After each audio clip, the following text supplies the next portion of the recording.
बिहार की राजनीति में बड़ा धमाका हो गया है। राजनीति के मैदान में अचानक ऐसा बदलाव आया जिसने सबको चौंका दिया। दरअसल पशुपति कुमार पारस की पार्टी राष्ट्रीय लोक जनशक्ति पार्टी के वरिष्ठ नेता और पूर्व सांसद सूरजभान सिंह ने पार्टी से न सिर्फ इस्तीफा दे दिया है, बल्कि देर रात वो तेजस्वी यादव की मौजूदगी में राष्ट्रीय जनता दल में शामिल भी हो गए। ये वही समय था जब आरएलजेपी बिहार विधानसभा चुनाव को लेकर गठबंधन और सीट बंटवारे पर जूझ रही थी। ऐसे में सूरजभान सिंह का पार्टी छोड़ना पारस के लिए किसी बड़े झटके से कम नहीं माना जा रहा। सूरजभान सिंह ने अपने इस्तीफे में साफ कहा, पार्टी में अब कोई आंतरिक लोकतंत्र नहीं बचा, सारे फैसले ऊपर से थोपे जा रहे हैं, आम कार्यकर्ताओं की कोई सुनवाई नहीं होती। सूरजभान सिंह बिहार के सीनियर और प्रभावशाली नेता माने जाते हैं।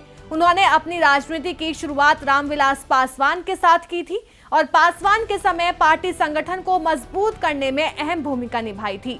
3 बार लोकसभा सांसद रहे। 2000 में पहली बार मोकामा से विधायक चुने गए। पत्नी वीणा देवी और भाई चंदन सिंह दोनों पूर्व सांसद, यानी सूरजभान का परिवार खुद में एक पॉलिटिकल पावर हाउस रहा है। अब सवाल उठता है, आरजेडी में शामिल होने के बाद आगे क्या?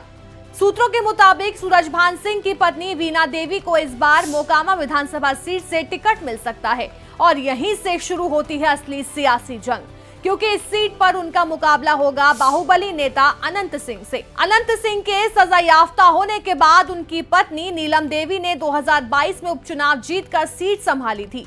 अब मैदान में उतरेंगी वीणा देवी और उनके सामने होगा अनंत सिंह परिवार का किला। दोनों के बीच ये मुकाबला बेहद रोचक और टक्कर का होने वाला है। मोकामा सीट हमेशा से राजनीति का सेंटर रही है। यहाँ का वोट बैंक जातीय समीकरण, स्थानीय मुद्दों और साथ ही नेताओं की पकड़ पर काफी निर्भर करता है और इस बार ये सीट बन चुकी है बिहार इलेक्शन 2025 की सबसे बड़ी हॉटस्पॉट सीट। सूरजभान सिंह के इस्तीफे के बाद आरएलजेपी प्रमुख पशुपति कुमार पारस के लिए मुश्किलें बढ़ गई हैं। पार्टी में फूट साफ दिखने लगी है। सूत्रों के मुताबिक आरजेडी और आरएलजेपी के बीच जो सीट बंटवारे की बात चल रही थी वो अब टूट गई है। आरजेडी ने जहां केवल 3 सीटों का ऑफर दिया था, वहीं पारस उससे सहमत नहीं हुए। अब खबरें हैं कि आरएलजेपी, बीएसपी और एआईएमआईएम जैसे दलों के साथ नया गठबंधन तलाश रही है। सूरजभान सिंह ने अपने इस्तीफे में साफ कहा, मेरा मकसद रामविलास पासवान जी की विचारधारा को बचाना था, लेकिन अब पार्टी उस रास्ते से भटक चुकी है। यानी साफ है, ये इस्तीफा सिर्फ एक नेता का नहीं बल्कि रामविलास पासवान की विरासत को लेकर चल रही अंदरूनी खींचतान का हिस्सा भी है।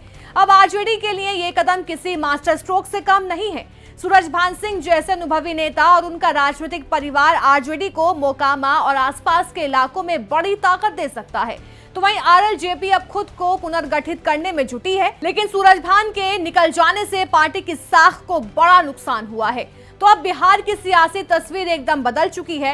एक तरफ तेजस्वी यादव का बढ़ता प्रभाव, दूसरी तरफ आरएलजेपी की अंदरूनी कलह और बीच में मोकामा की सीट जो बन गई है बिहार चुनाव 2025 की सबसे दिलचस्प और हाई वोल्टेज लड़ाई का मैदान।